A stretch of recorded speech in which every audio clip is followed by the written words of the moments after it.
تحریک انصاف کے دھرنے سے نمٹنے کے لیے اسلام آباد کو اہم مقامات سے کنٹینرز لگا کر بند کرنے کا فیصلہ کر لیا گیا۔ اس پر ہم بات کرتے ہیں ڈان نیوز کے نمائندے شکیل قرار سے۔ شکیل، بتائیے گا کتنے مقامات پر کنٹینرز لگائے جائیں گے، کون کون سے مقامات ہیں اور پولیس کی کتنی نفری طلب کی گئی ہے؟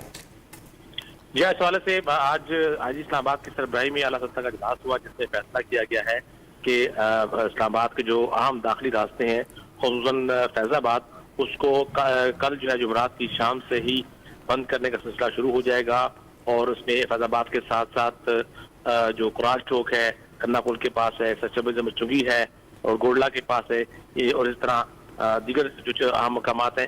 تو یہ فیصلہ آج کر لیا گیا ہے۔ اس حوالے سے ڈی آئی جی آپریشن نے اس بات کی تصدیق کی ہے کہ عمل درآمد جو ہے وہ کل شام سے شروع ہوگا، اور 20,000 نفری جس میں Islamabad police, Sindh police, S C اور رینجرز کے اہلکار ہیں، ان کو فیض آباد سمیت مختلف مقامات پر تعینات کر دیا جائے گا۔ تعیناتی کا عمل جو ہے وہ کل صبح سے شروع ہوگا، جبکہ کنٹینر لگانے کا عمل جو ہے وہ کل شام سے کیا جائے گا، اور اس کے ساتھ ساتھ عوام کو متبادل راستے جو ہے فراہم کیے جائیں گے۔ خصوصاً بارہکہو اور مری سے آنے والے جو شہری ہیں ان کو راول ڈیم چوک سے، تراوڑی سے جو ہے وہ راستہ دیا جائے گا۔ اس طرح ہی فیض آباد یا دیگر مقامات سے پنڈی جانے والوں کے لیے بھی متبادل راستے دیے جائیں گے۔